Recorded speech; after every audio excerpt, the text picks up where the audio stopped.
Michelle Harrell, Director of Education at the North Carolina Museum of Art. Hi, I'm Ophelia Staton, artist and educator. I am the visual arts teacher at Webb High School in Granville County. We hope to share some strategies in the video that you're about to watch about how you can use mindfulness in your practice. And we've shared some resources. In particular, I love this book about mindfulness and the art of drawing. Ophelia and I believe that mindfulness is really about just being present and being in the moment. In my life, mindfulness has helped me manage all the domains of being a working mom, artist, on the go, where incorporating this into my daily practice before jumping into my to-do list, having a journal where I'm writing and thinking about this moment helps me to be more than just to do, and to think about that then sets me and anchors me to my values and what's most important, where it leads my work, where I think it really has had an effect on lowering my stress levels. I 100% agree. It sets the tone for your day, and then you're off to a great start. I have to keep in mind that my students are also people, and they have the same situations and issues. And there are times where things are going and I have my lesson and everything's lovely. And then there are days when you can just feel the room and you know that something's just not right. And those are the days where, as a teacher, I just fall back and punt, and we change everything up to let them just have a chance to just let their hair down, if that makes sense. We dim the lights, we put some music on, they journal. I throw a prompt out, or I just say, you know what, put all of your words on your paper. And then we add color and collage, but it has to be all about them and their expressions. And I am just the facilitator. I am there with markers or crayons or a prompt or whatever, but it's all about letting them get out what they need to get out. You're about to watch a video of a webinar that Ophelia and I provided for the Department of Public Instruction in North Carolina called Mindful Making, Visual Journaling for Self-Care, where we had a collaborative play date. It's a practice that Ophelia and I use with another group of artist educators to really think about how we can support each other's journey in self-care, using these visual journals to rest and refuel our social and emotional learning as adults.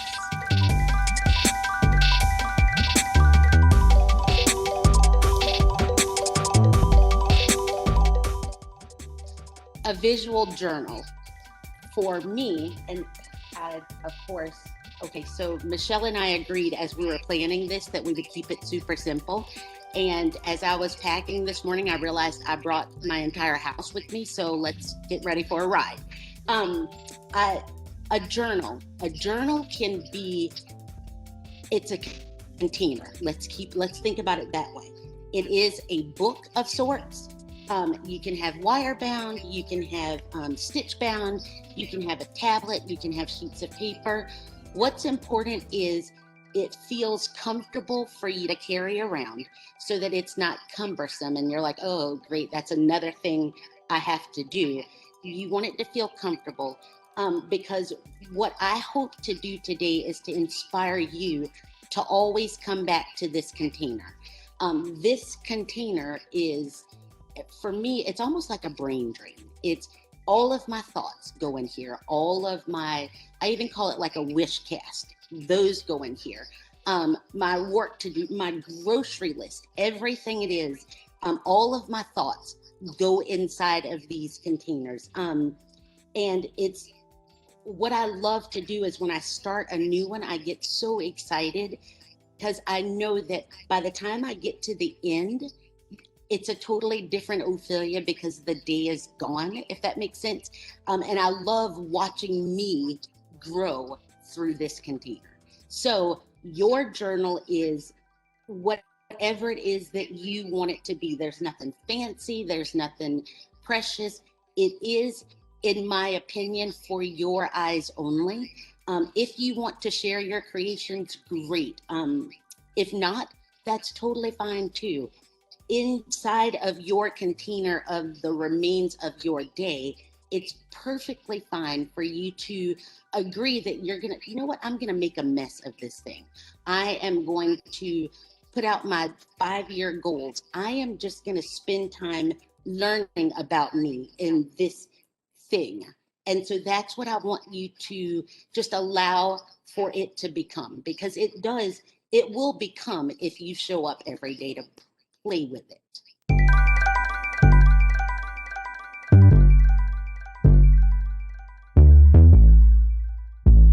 The thing that I want most for you today is, I honestly just hope that I inspire you to pick up this playful habit, because that's honestly what it is you get to play to get to know yourself, to be mindful and present.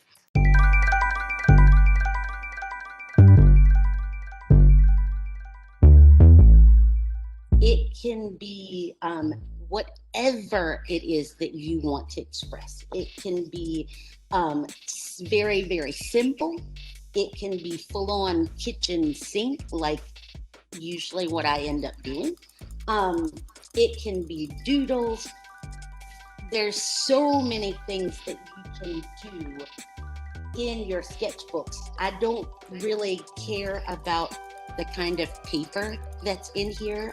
I don't really care about the amount of like what it costs, because it can literally be copier paper. What I want it to be for you is a place where you can record your day so that you can grow to know and cherish the person who's spilling open in here. My work is definitely layered. My approach is I might brain dump and then come back, or sketch or doodle in a meeting or something like that, and then come back and layer on top of things again and again. And sometimes, like, I'm not even sure you can see here that there's a visitor badge from one of the schools that I visited on top of junk mail, on top of writing. And sometimes I also use paint to cover and somewhat disguise and push down things I might not want to share with everyone, to sort of camouflage that. I have 3 different kinds of journals. The morning pages that Ophelia and I were talking about, that sometimes I actually draw, sometimes I just write. So it's a more of a lined notebook kind of journal, and I use this always in the mornings, but sometimes I also use that at night. I always have an art journal. And then this is something about 2 years ago, I was going through what I call a mid-career burnout. I think it was really the beginning of a mid-career or a midlife crisis, really. And I went through a leadership program where I developed some self-care habits to get me through some of that creative burnout, because it is real for educators, especially those who are constantly in a creative industry and constantly sort of giving away our thoughts and our ideas. But I think all teachers are feeling that burnout right now in huge ways. So I know y'all can identify. But I had to separate out my work journal from my art journals, because I needed to create some boundaries for myself. And over the last year or 2, I've started experimenting with bullet journals. And I found that that's a great tool for me. This is my table of index. My bullet journal is not a traditional bullet journal. I definitely alter and cut pages and stuff like that. But even some of the calendar pages, which for some reason I can't even pull up a calendar page right now, have a little bit of my sort of messy layered style that you can see. So a combination of these lined writing journals, art journals, and a planner of some kind have been part of my self-care, of how I sort of process all the stuff in my life. And that processing, whether it's in the morning, a purge journal, or during the day, in meetings, whatever it is vital to my professional development.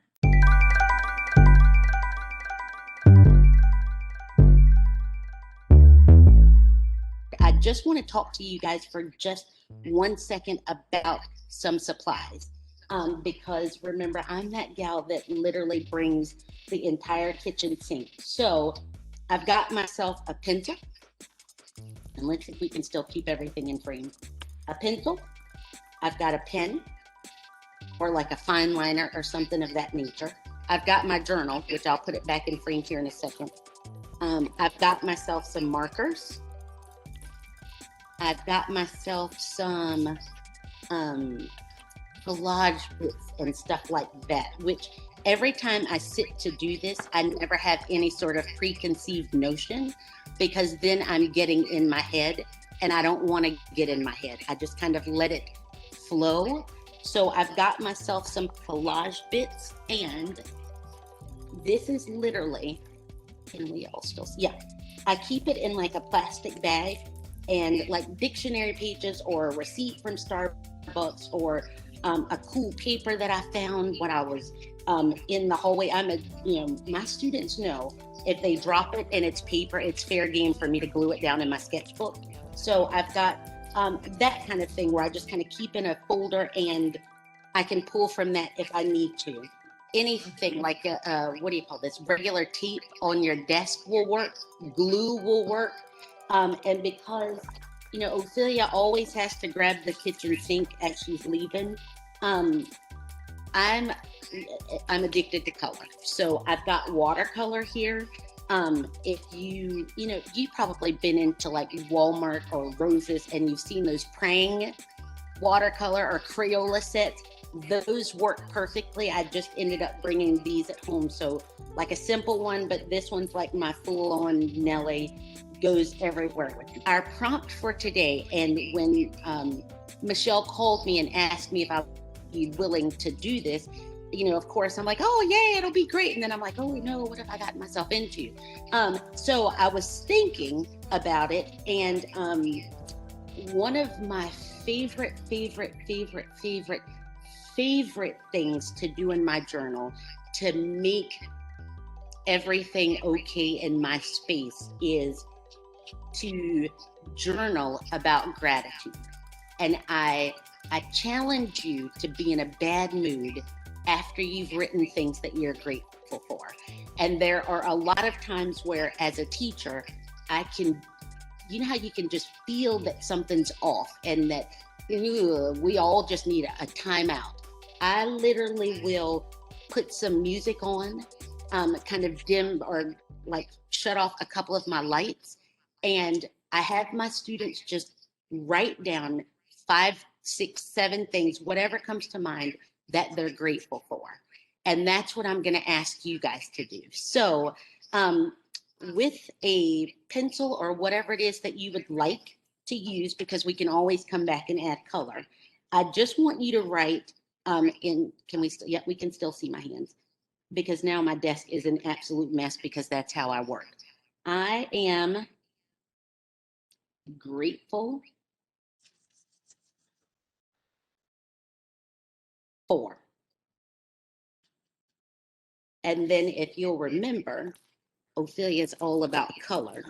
So grab those crayons that you had, Brandon, and then I literally just start, I think I'm gonna switch this up and do some blue.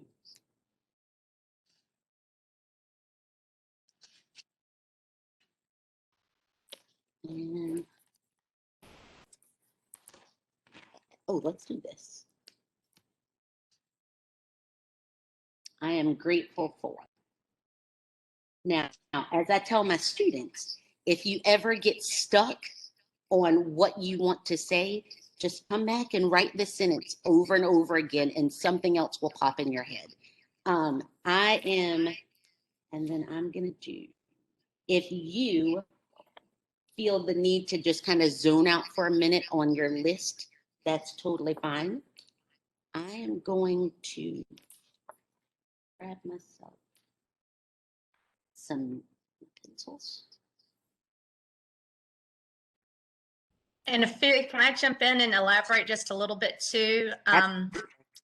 So one of the things that Ophelia and I both do that she mentioned earlier when she was talking about purging, and sometimes you need to purge, we both use the Julia Cameron's Artist's Way approach for morning pages, but not really always following the rules quite so well as she does. As far as like 3 pages every morning, sometimes mine are way more and sometimes they're way less, and sometimes it's a page of doodles. Mm-hmm. But for me, even this gratitude, for me to write a complete sentence is a challenge a little bit. For me, it's easier for me to just start with bullet point lists and do more stream of consciousness and not worry so much. Like I started out like Ophelia, art supplies. It's like spending an insurance to afford my art therapy. Like just like boom, boom, boom, boom, boom, boom, the next word that comes to my mind and the next word that comes to my mind. That sometimes to encourage that stream of consciousness, just let yourself have a few minutes without letting your pen stop moving on the paper. Absolutely. Absolutely. And it could be just random things. I mean, this was one that I had done the other day. I just so happened to have a quiet morning at home. So the thing is, I was very grateful for my morning cup of juice, that coffee, and I had no plans. And then it was just like, you know, I drew a little sunshine, and because it was sunny and 75 degrees. So you can doodle, you can write bullet points, you can, honestly, whatever it is that feels most comfortable, that's what you do. I want you to just have a look at that list with a colored pencil or whatever you have close by, and just circle or make an arrow to the things that are not material. The things on your list that are non-material, because one of the first things, let's be honest, are your phone might be there, or your car or your house, but look at the things that are non-material, because that's what I want us to focus on for just a second. So I'll go ahead and admit it, I am the world's worst at it.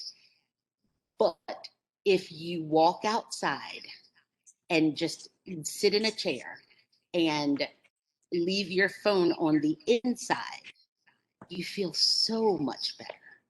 So it's the things like a sunny, breezy day, or the smell of fresh cut grass, or whatever it is, butterflies, whatever it is. Those are the things for just a moment that I want you to kind of focus on. And then make it a priority even, or just try for the next couple of days as you add to this list, because nobody said it has to be finished today. One of the things for me that's very, very, very, very, very important is for me to have this time in my journal or in my sketchbook, or if we're being completely honest, it's my time to just be creative, because that's when I am my most full. And when you ever get on an airplane and they say to you, you have to put on your oxygen mask before you can put on everybody else's, I am a far more present person. I am a far more uplifted person, or even just an all around better person when I've had time in my journal. So I would love for you guys to just even make it a practice to have 5 minutes here in your journal, because you'll be amazed at what you learn about yourself, and how you grow even. It's, for me, always, I've just found some sort of creative as very, very, very important. We called today a journal play date because that's something that Ophelia and I do with another group of artists educators. Some of them teach art, and some of them, like myself, are more informal educators, or even therapists. So coming together sometimes once a month. And when COVID happened, we started weekly. Now we've gone back to every other week. Uh-huh. It's when we need it. Sometimes it would be almost when it was not virtual. For a while we went virtual. We would bring like snacks and drinks to share and fodder to share. And Ophelia would sometimes bring a prompt, and sometimes we just got together and we like parallel played, would just work in our journals or work in something else while we talked and hung out. In our play date with Michelle, some of us will jump right in, and some of us go, you know what? Nope, I just need to sit here tonight and scribble to run down the lead of my pencil. And that's totally fine as well. So I encourage all of you guys to find the people. If it's people in your building, if it's people that you notice that, in your hallway at work, that person wears purple every day and purple happens to be your favorite color. Hey, you want to go hang out and bring your sketchbook and let's play with purple today, or what have you. It's that whole being together that totally makes this just the best. This is what I love to do, and I feel as though this is my soul's work. It's we do the things, but then we also share the things so that we can inspire people to then do the things, if that makes sense, because then they get inspired and they do the things and they share the things, and look at what we've done for this world, you guys. That's what I love. We are healthier, more present, more happy people when we're doing the things that bring us joy. I believe that visual journals can support social emotional learning, both for adults and students, because we're practicing these strategies for them to be more aware of their emotions and their feelings, and to be able to cope and process everything that they are absorbing. So the layered approach of visual journals also lends itself beautifully to all areas of school subjects. I find that most people struggle students and adults, when we get in our own way.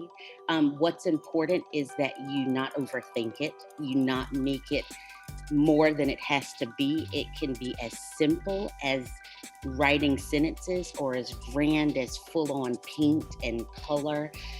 The important thing is, and how I support my students, is to just ask them to take a step back and just let it go. Be willing to play, be willing to experiment, be willing to just be yourself. I think that so many teachers and students struggle with the blank page. It's intimidating, and they're worried about comparing themselves to others. That a layered approach to beginning a visual journal, whether it's with writing or just layering some paint or a piece of paper and then building on that, sometimes seems less intimidating. We hope that you enjoyed our webinar today and that you find some strategies to incorporate visual journaling into your own daily mindful practice, and consider how this might integrate into your students' work. Most definitely. And I hope that we have inspired you to just show up and begin. It's that important.